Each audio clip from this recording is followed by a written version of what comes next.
amazina bakwise ku musozi yewe ntabwo nyazi, ariko wowe urayazi. Baguhimbye amazina bitewe na situation urimo, baguhimbye amazina yuko utabyara, we baguhimba amazina yuko uhora wimuka, yenda nawe nta bashyitsi ugira kubera yuko nta adresse. Uyu munsi wirukanywe mu nzu, ejo bundi wirukanywe mu nzu, ejo bundi wagiye aha, bagucumbikiye, bakwirukanye. Hari amazina abantu bakwita, ariko Imana ivuganye nawe mu ijwi ry'ihumure ngo iraje guhindurira izina. Waba uri mu Rwanda, waba uri mu mahanga, hari amazina bakwise nawe urayazi. Ye baba we arashaje, ese buriya azashaka, ese buriya basi yabuze n'umutera inda, ese buriya yabuze n'umubeshya, ese buriya yabuze, ariko buriya azagereza yo kubenga, ariko buriya ibyo bizagereza.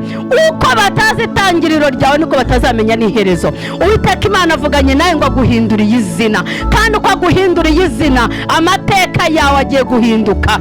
Imana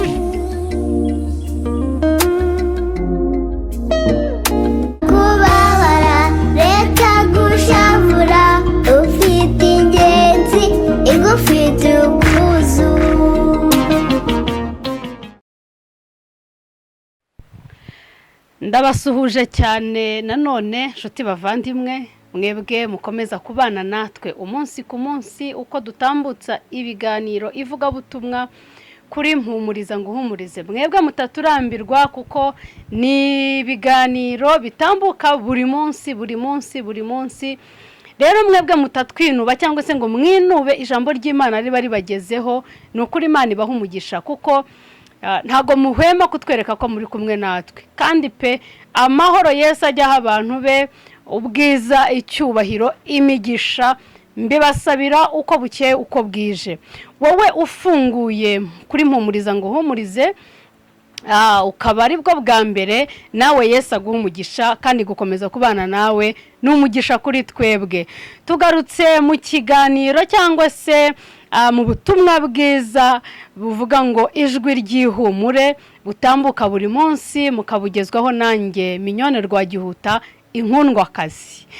Nukuri rero turaje tugiye kuganira noneho tumenye ngo uyu munsi murasobanukirwa, mumenye ngo mbese kubera iki yitwa Inkundwakazi, ni iyihe mpamvu buri munsi avuga Inkundwakazi ko ariko yitwa. Birashoboka kuba usanzwe unzi, tuziranye kuva kera ndi umwana cyangwa se maze gukura, ukaba izina Inkundwakazi utarizi, ariko rero uyu mwanya ndaje ubisobanukirwe neza, umenye impamvu nitwa Inkundwakazi. Haleluya. Twagiye rero ku ijwi ry'ihumure, twagiye gusoma muri Yesaya ibice byaho 62 kuva ku murongo wa mbere kugeza kuri 4. Haravuga ngo kubw'urukundo nkunda Isiyoni sinzatuza, kuko ngiriye i Yerusalemu,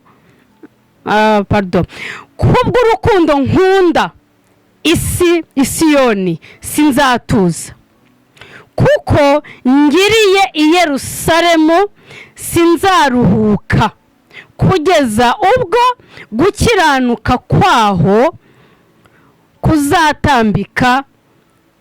kuzatambika nko gutangaza k'umuseke, n'agakiza kaho kakamera nk'itabaza ryaka.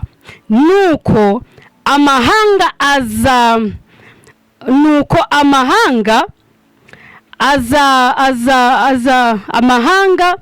azabona. Haleluya.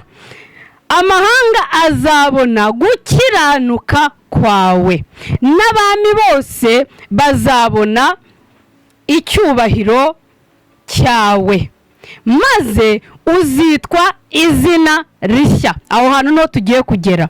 Maze uzitwa izina rishya rihimbwe n'Uwiteka, kandi uzaba ikamba ry'ubwiza riri mu ntoki z'Uwiteka, n'igisigo cy'ubwami kiri mu ntoki z'Imana yawe. Ntuzongera kwitwa intabwa, n'igihugu cyawe ntikizongera kwitwa umwirare, ahubwo uzitwa inkundwakazi. N'igihugu cyawe kizitwa uwashyingiwe, kuko Uwiteka akwishimiye. Haleluya. Kandi igihugu cyawe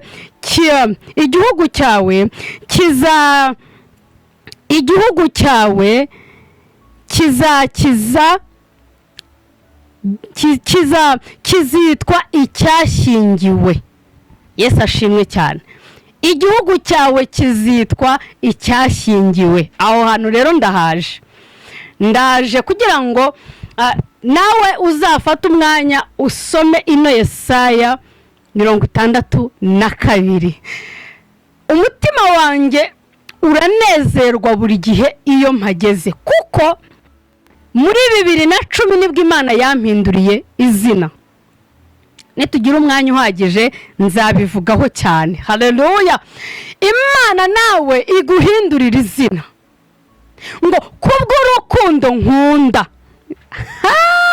kubw'urukundo nkunda minyone inkundwakazi, kubw'urukundo nkunda wowe nawe wishyireho uvuga izina ryawe, kubw'urukundo nkunda Diane, kubw'urukundo nkunda Eric, kubw'urukundo nkunda Bosco, kubw'urukundo nkunda Uwera, kubw'urukundo nkunda. Haleluya.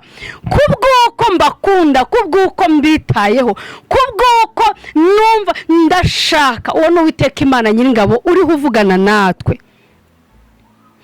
ngo agakiza kawe, umucyo wawe, umucyo wanjye, icyubahiro Imana itanga ngo amahanga yose arabimenya, ubwoko bwose bukabimenya ko ari Imana yororokiye kubana nawe, ko ari Imana yitamuriye ku buzima bwawe, ko ari Imana yaguhinduriye izina, ko ari Imana yaguhinduriye amateka. Oh haleluya. Iyi Imana yaguhinduriye amateka abantu bose barabimenya. Iyi Imana yaguhinduriye amateka isi yose igira ukuntu ibigenza abantu bose bakakumenya. Ikora uko bishobotse kose, kwa kundi wabona gupfuye abantu bakabimenya, wabona kizu nabaye muzima wongeye uzanzamutse, uwari upfuye akaba muzima, isi yose ikabimenya. Noneho rero ariko Mana urera kandi urakiranuka. Noneho rero ngo Imana nizatuza kugeza ubwo gukiranuka. Haleluya. Gukiranuka kwanjye, gukiranuka kwawe bizamenyekana ku isi yose. Ntabwo uzapfa gukiranuka kwawe kutamenyekanye ku isi yose. Muri kwa gukiranuka ni bwa buzima ucamo, za ntambara bya bigeragezo, abantu bakagutera amabuye, abantu bakakuvuga ku musozi ugahinduka kabarore, bakaguhimba amazina. Niba bataraguhimba amazina icecekere, niba baraguhimbye amazina wowe rero urabyumva cyane. Ku musozi w'ubugumba baguhimba amazina, ku musozi w'ubukode wabuze yo kwishyura baguhimba amazina. Jewe harabambwiye ngo mba mu kirere nk'inyoni, kugeza ubwo ubusinyibwira umuntu ngo kutansura. Oya, kuko reka nkubwize ukuri, nifuje kubona abashyitsi, nifuza kubona abantu bansura, sinabibona. Nagira umuntu mbwira ngo ese kutansura, kandi igihe nkanamusura pe nkanagerayo, kutansura bimeze gutagahita mbwira ngo ariko minyo ngo nagusura he, ngo uyu munsi ngo uri Icyangugu, ngo ejo ngo uri mu Ruhengeri, ngo ejo bundi uri Kibungo. None se ubwo kugenda ubungabunga twajya tugusura? Iryo ni izina. N'izina baba baramaze tayari kukubatiza, baba baramaze kuvuga ati ahorana karago ku mutwe. Ariko rero Uwiteka Imana Nyiringabo avuganye nawe aka kanya ngo aje kuguhindurira izina. Uwo musozi umazeho igihe barakwisa amazina, Imana iraje ihindura amateka y'ubuzima bwawe. Abaguhimbye amazina Imana iraje kwita izina rata. Haleluya. umva iraje kwita izina, iraje guhindurira izina. Ibaza ariko ngo guhimbwa izina n'Uwiteka, uko niko gihe byangendekeye. Imana yamimbye izina, yari imaze kubona ko amazina yose nagiye nitwa nta musimamo afite, cyangwa se nahimbwa amazina y'ubwoko bwose sinabona uko mbivuga. Ndibuka igihe kimwe, nubwo umwanya bari mutoya, igihe kimwe njya kwinjira muri korari imwe naririmbagamo, abantu bari bubyumve cyangwa se bazakurikirana kino kiganiro, naranditse nk'uko abandi bose bandika, ariko icyo gihe nari nkiri umukobwa ntafite ahantu ho kuba. Ni muri bya bihe mpora mvuga ngo nabaye muri ruhurura Nyamirambo, ntabwo ako kantu nzakibagirwa. Noneho kuko ntari mfite ahantu ho kuba, barangenza, perezida wa korari akajyaza, bagahagarara ahantu kwa Gisimbi Nyamirambo.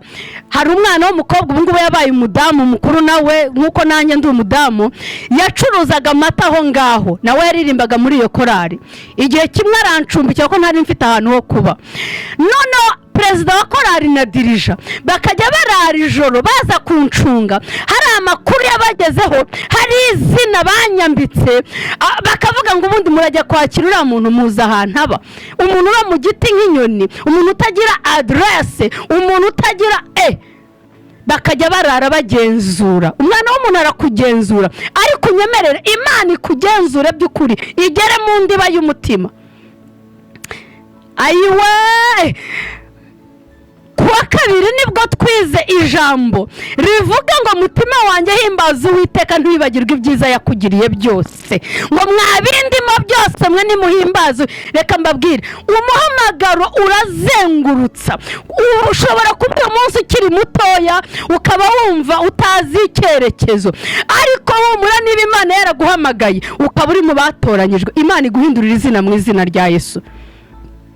Bakajya bahagarara barara ijoro bagenda ngo baje kugenzura ngo barebe umuntu bagiye kwakira muri korari ninde. Ariko ndashimira Imana y'amahoro yampamagaye kuko baje kunyakira, kuko amagambo bumvaga baje gusanga atari ko biri. Nawe rero ujyana inkuru, ukajyana inkuru zitari zo, ukajya gusebya mugenzi wawe, ugarukiriza aho ngaho, ujye uvuga ibiri nyabyo, kubera yuko hari igihe uba uriho urwanya umuhamagaro uri muri wa muntu. Yego, icyo si cyo nashaka kuvugaho, ariko nako kaba kanyuzemo kugira ngo tumenye. Hari amazina bakwise ku musozi, yewe ntabwo nyazi, ariko wowe urayazi. Baguhimbye amazina bitewe na situation urimo, baguhimbye amazina yuko utabyara, we baguhimba amazina yuko uhora wimuka, yenda nawe nta bashyitsi ugira kubera yuko nta adresse. Uyu munsi wirukanywe mu nzu, ejo bundi wirukanywe mu nzu, ejo bundi wagiye aha, bagucumbikiye, bakwirukanye. Hari amazina abantu bakwita, ariko Imana ivuganye nawe mu ijwi ry'ihumure ngo iraje guhindurira izina. Haleluya, iraje guhindurira izina, ngo kubera ko nimara kuguhindurira izina, nkanjye yanyise Inkundwa akazi. Niwumva ndivuze ntukajye uri komantaho, niwumva ndivuze ntukavuge ngo ko twareranywe, ngo ko twakuranye, ngo ariko ngo ubundi ngo izina yaryiswe ryari. Naryiswe cyagenda imbere y'Imana wowe tutari kumwe.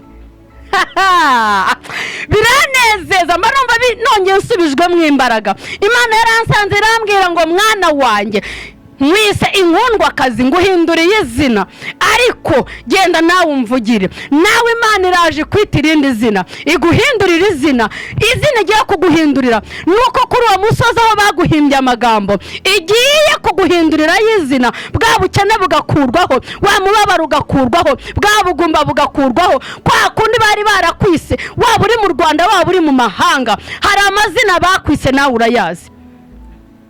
Ye baba we arashaje, ese buriya azashaka, ese buriya basi yabuze n'umutera inda, ese buriya yabuze n'umubeshya, ese buriya yabuze, ariko buriya azagereza yo kubenga, ariko buriya ibyo bizagereza.